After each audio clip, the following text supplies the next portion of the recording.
Big pass வந்து ஸ்கிரிப்டடா big pass 1 week உடைய short review தான் இது. நந்தினி வந்து ஒரு பர்சனல் ரீசனால வெளியே போயிட்டாங்க. ஃபர்ஸ்ட் எவிக்ஷனா வந்து பிரவீன் காந்தி சார் வந்து அவர் வெளியே அனுப்பப்பட்டுட்டாங்க.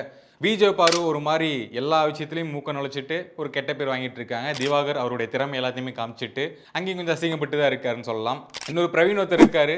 அவர் வாண்டடா சண்டைக்கு வா அப்படின்னு கூப்பிடுறாரு. யாரும் வரமாட்டாங்க அவர்கிட்ட. வியானான்னு ஒரு கேரக்டர் இருக்காங்க. அவங்க இந்த ஹாசினி கேரக்டர் இருப்பாங்க. அதே மாதிரி பண்ணிட்டு இருக்காங்க. நான் ஆக்ட் பண்றேன் அப்படின்லாம் கேமரா கிட்ட.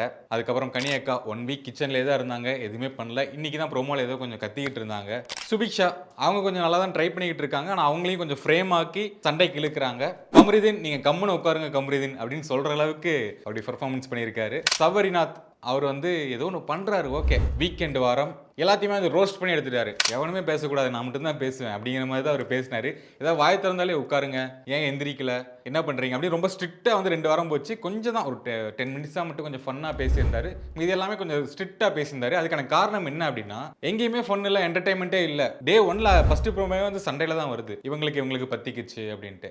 மீன்ஸ் நம்ம சண்டை போட்டால் தான் இங்கே இருக்குது தெரியும்னு நினச்சிக்கிட்டே வந்து அந்த பண்ணுறாங்க. சண்டையே கிரியேட் பண்ணிருக்காங்க. அப்போ தான் ப்ரோமோவில் வருவோம் அப்படின்ட்டு. இன்னொன்று சொன்னாங்க பிக் பாஸ் வந்து ஸ்கிரிப்டடா. இது வந்து கண்டிப்பாக ஸ்கிரிப்டட் கிடையாது.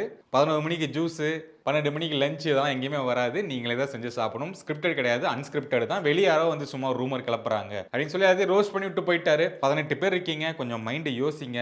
உங்களுக்கு தான் எல்லாமே அங்கே இருக்கு. ஸ்கிரிப்ட் எல்லாமே ரெடியாக இருக்கு. யோசிச்சு விளாடுங்கப்பா, என்டர்டைன் பண்ணுங்கப்பா அப்படின்னு சொல்லிட்டு போயிருக்காங்க. நீங்கள் எவ்வளோ நாள் பிக் பாஸ் பார்த்துருப்பீங்க. அந்த 1 வீக் என்ன நடந்துச்சு அப்படிங்கிறத கமெண்ட் பாக்ஸில் கமெண்ட் பண்ணுங்க.